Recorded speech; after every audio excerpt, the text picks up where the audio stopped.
In Kista, near Stockholm, the Swedish post office is issuing its latest stamp collection representing icons of football. It's not surprising that Henrik Larsson's among them. After all, he's been hero worshipped at Celtic Park for the past 7 years. He's a perfect professional.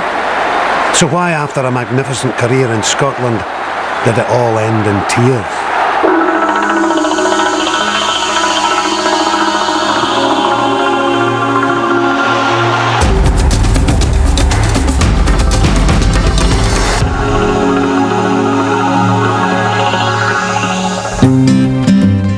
Helsingborg and Glasgow have much in common.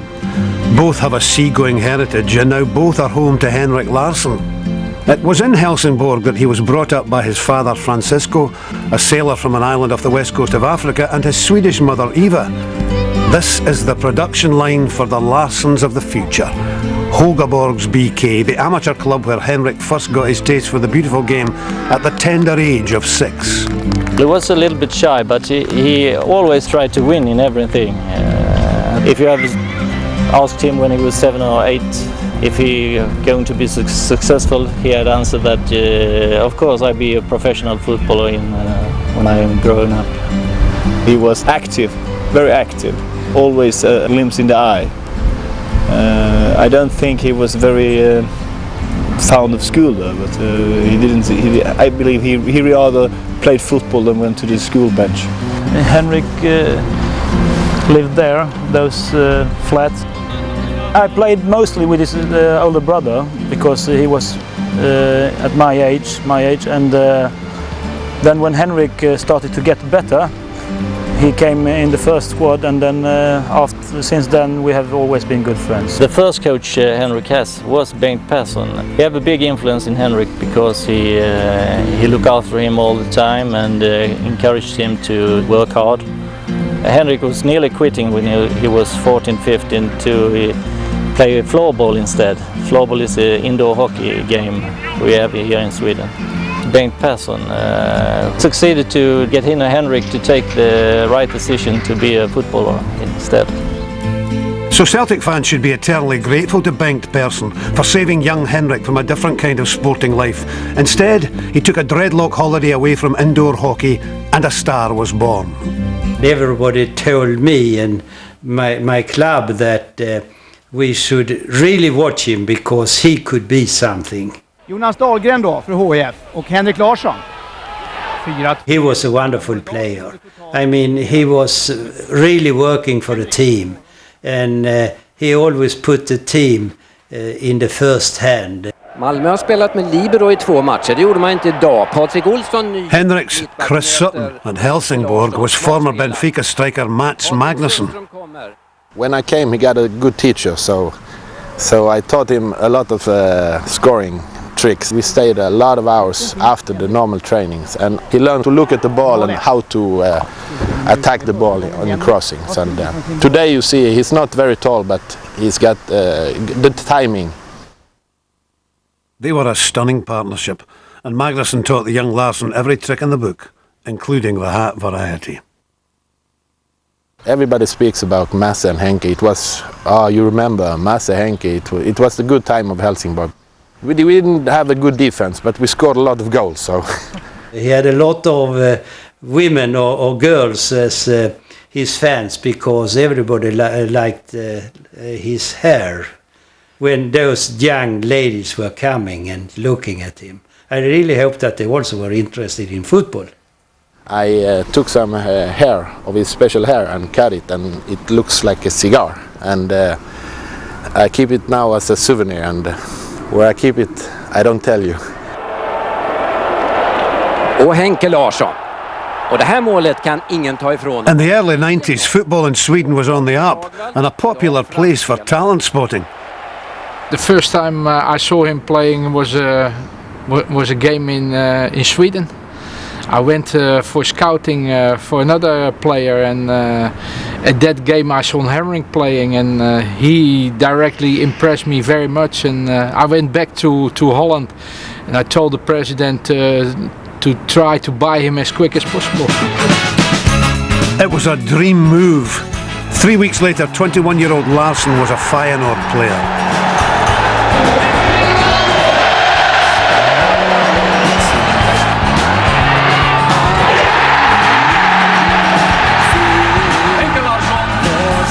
These were heady days for Henrik. Happy in Holland and sensational for Sweden, helping them to third place in USA 94. The good times didn't last forever though, especially when a new coach arrived at Feyenoord. With Ari Hahn, he didn't have the chemistry. I don't think they were talking to each other. I saw how Henrik felt, not only on the pitch but also, away from the pitch. I think we talked a lot of time about Ari Hahn, and you could see he wasn't enjoying it.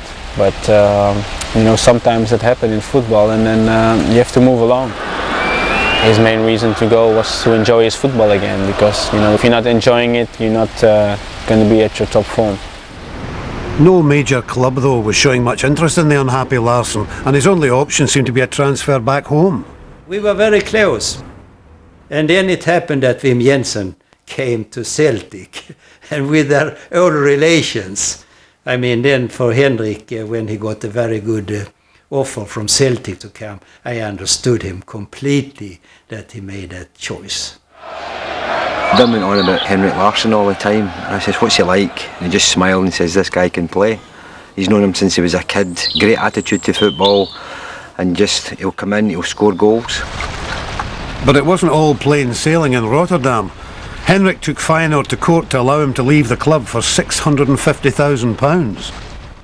I remember him when he got the news, that he went away. He was, screaming in the air and jumping, on his knees, and really celebrating that he could leave. I've seen a lot of Scottish football on television back in Holland, and of course you see a fantastic arena here. So it was interesting to come to Scotland and play for Celtic.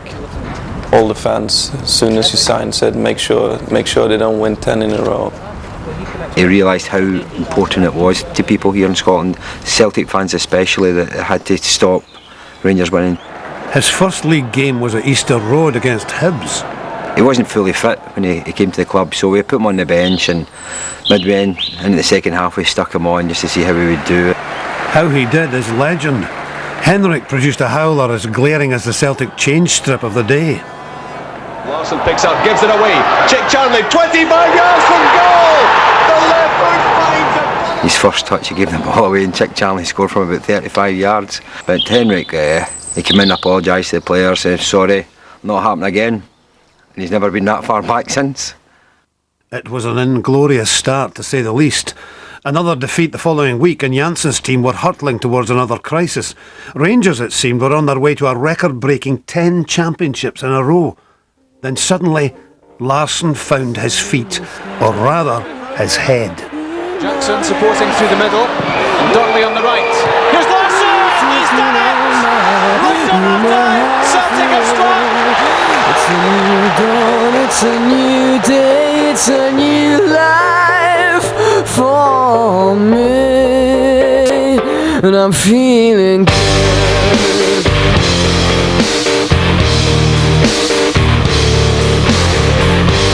Fish in the sea.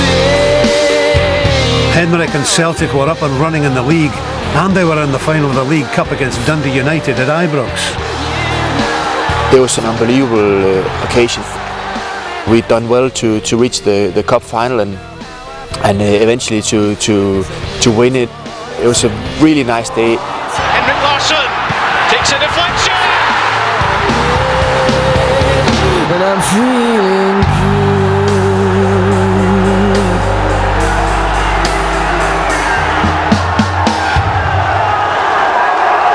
It feels very nice. I don't know what to say. It's tremendous. Just look around.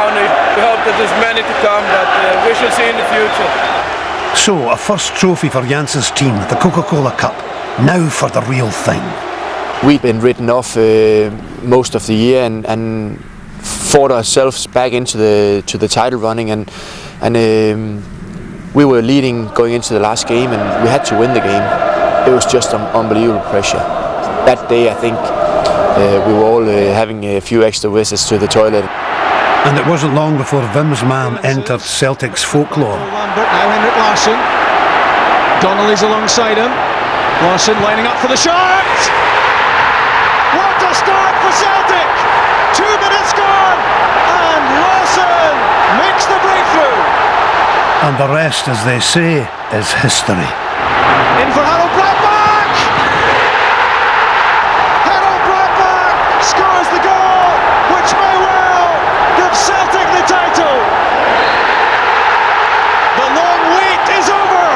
Celtic have won the championship, and the party can now commence. It was an unbelievable first season for Henrik and his wife Magdalena.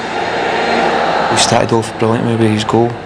People say that foreign players come in, they don't know a lot about the club. But Henrik grasped it right away, and as you say, he's been a true Celtic fan. It's very important for the club, for the fans especially. Celtic done it in the past 9 in a row, so that would mean that Rangers would only be the second club to do it. So it was very important that season. That goal in the last game this season set Henrik Larsson up to be one of the Celtic greats. I knew he was a very good player, but I couldn't imagine that he should be so great at Celtic in the coming years. But Wim wasn't to be around for the coming years. He walked out after winning the championship. The big fear was that his prodigy would follow. You're always worried in case player management come in and take away the players that they have with him. He also he worked with him with Feyenoord, so they know each other really well. But lucky for us, Henrik stayed. But he's not the type of player who would take the huff and say, well, I'm going to walk out. He signed the contract, and he's always been a man of his word. I think he worked as hard for any manager as he did for Wim Jansen, so that's great credit to him. A new season, a new manager. But no trophies under Dr. Joe Venglis, the 6th manager in 7 years. Constant, however, were Henrik's goals, including his first and his second against Rangers. The following season saw the arrival of the dream team of Kenny Dalglish and John Barnes, and Henrik had hit form. 12 goals in 12 games. And that's Henrik Larsson's 50th league goal for Celtic. Here comes Henrik Larsson. A wonderful strike by Larsson. And that's the magnificent 7. 5 days later, Henrik was in France for a UEFA Cup match against Lyon. That's for Blanc. Quick control. Back goes Larsson to make the challenge. Henrik Larsson looks as if he is in big trouble. It was a freak accident, and I was sitting commentating it, and I could see straight away that was a broken shin. My heart just sunk at the time, because it's one of your friends and one of the greatest players ever, and seeing his leg in that mess, everyone was upset about it. Even I think it went round the whole ground, because after that the atmosphere just went really flat. Henrik always had a thought that this was just half a year that he had to get over, and then he would be back to his best. And I had my doubts, and I'm sure a lot of the doctors and the other players had the doubts that he would be back to his best.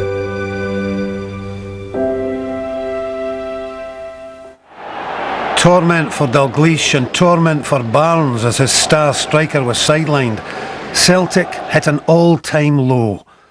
But just 6 months after the horrific leg break, the Swedish superstar made a comeback for Celtic in the under-21s and was ready to play for his country in Euro 2000. Recovering so fast that he did, we kept the door open for him into the last minute, and I think he was very pleased about that. And he showed us in the training camp before the Euro 2000 finals that he was qualified to be in the squad. And DiBiaggio's given the ball away, and Kenneth Anderson with Larsson going through, and the flag stays down. Henrik Larsson for Sweden. Round Tordo, a goal! One interested spectator of the European Championships was Celtic's new boss, Martin O'Neill. I'd heard of Henrik before, and while he was involved in Euro 2000, he was really just trying to recover from his broken leg. And we opened up the season against Dundee United, and suddenly the ball's played into him, he's turned, and he said this delightful little whip across the box and into the far corner.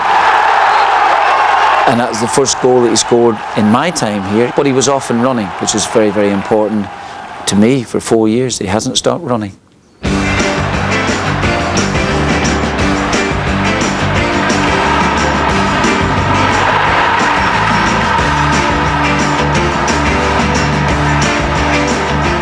took individual goal. It was just class.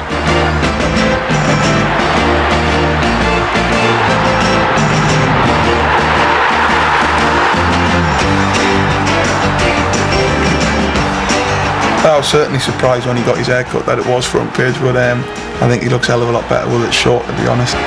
We even thought about pinning him down and cutting it.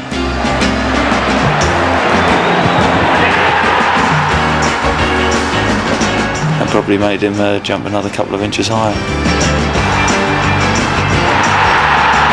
That is sensational.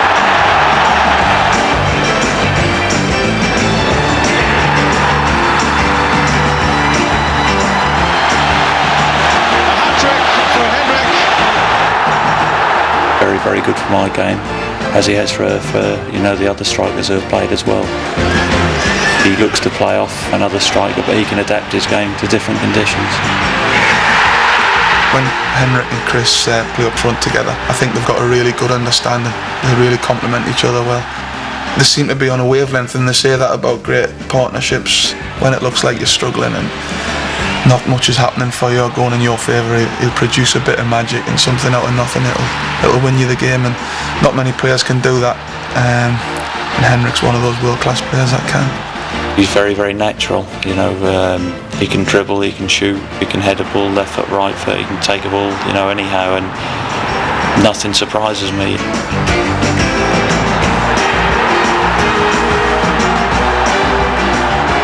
I don't know where that came from. I'm sure he's a wee bit superstitious. Winning the CIS Cup was a great way to kick off the treble.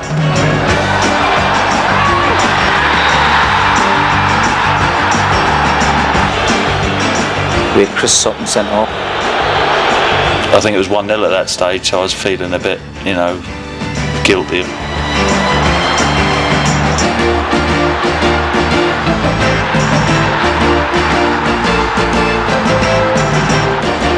Henrik's goals were simply sublime. I remember him going round the keeper and a little drag over the ball. And they're the things that separate Henrik, because not many strikers would think about doing a dummy and sending the keeper for pie and chips. Fantastic from Henrik, a hat-trick and a cup victory. I felt very relieved. I'm sure that evening he'd go back home and think, well, wait a minute, I think I did pretty well there today.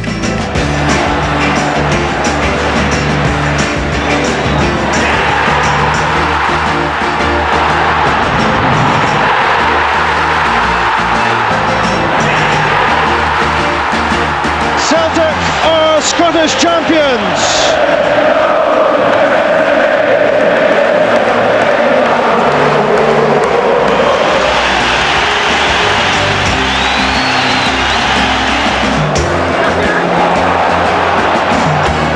Larsson, brilliant! Everybody's been on about the treble, and it's a great feeling. This was the one I haven't won yet in Scotland, but we managed to win it today, so I'm very, very pleased. 3 trophies out of 3 and 1 still to come. 18 months after breaking his leg, Henrik was named Europe's top scorer.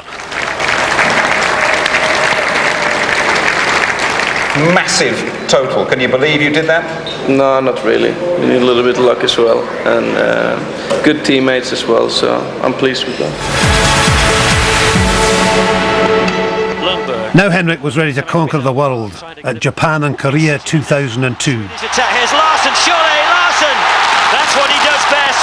Henrik Larsson of Celtic. Despite scoring against Senegal, Sweden went out of the competition and Henrik sought out the manager. In his very calm way, he just came over and said that it's getting more and more tough to play, both in Celtic and in the national team, so now it's finished. Celtic hoisted the league flag for the second championship under Martin O'Neill, and Henrik hoisted his goals tally as domestic service was resumed in 2002.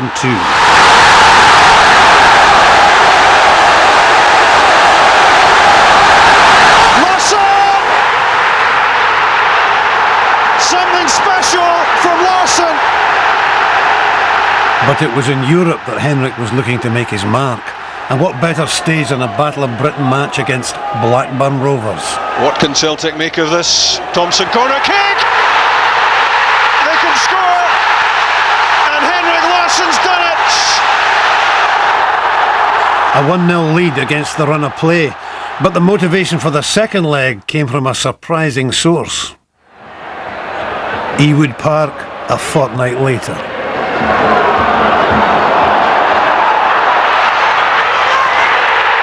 He's done it again! His 22nd European goal 2 weeks ago, his 23rd at Ewood Park.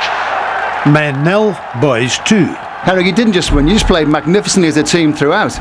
Yeah, I have to say we played shit the first game at Parkhead. We wanted to show today that we're a better side than a lot of comments we heard from different Blackburn players. But yeah, they should learn them a lesson, never talk until the game is finished. Henrik was out after breaking his jaw against Livingston. Surprisingly, he was back within 4 weeks, ready for a semi-final clash with Boavista. Lennon's cross, Leoff by Petrov, and Larsson scores! But with the game tied at 1-1. Great strikers that miss chances, I think they probably are hard on themselves, yeah. And I think Henrik's no different. The other players look up to him, and if he misses a chance or he missed a penalty, nobody's going to say anything to him, because we realise he's such a big player, and one thing about him is he'll always stand up to be counted and get on with it with the next chance. And that's exactly what he did in the return leg. Now Larsson, hearts in America, but Larsson must be! It is!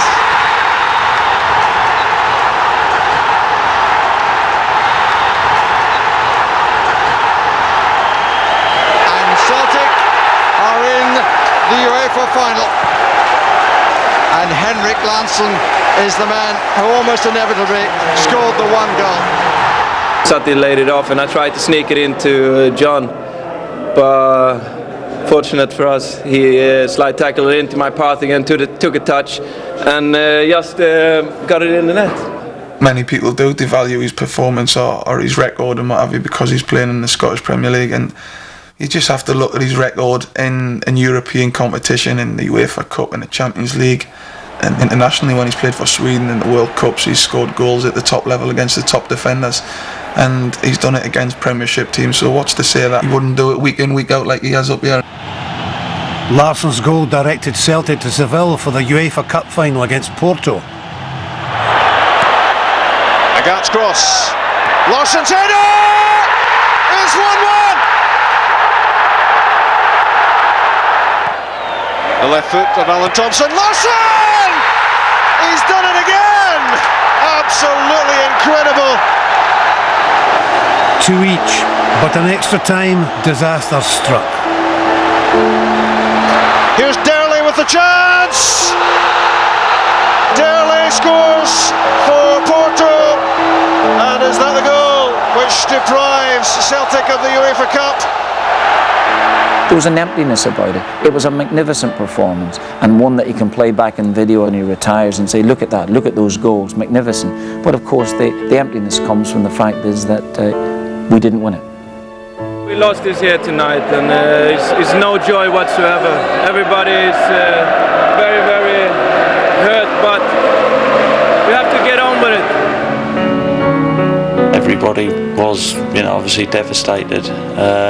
Looking back on it, you feel more sorry for Henrik than anybody else for the performance he put in, that night. He called me and his dad, his brother. He invited us down there. Right after the finals, he calls me up and asks me, how has it been? I mean, it's more like the person he is. He's always taking care of everybody, and he has a big heart.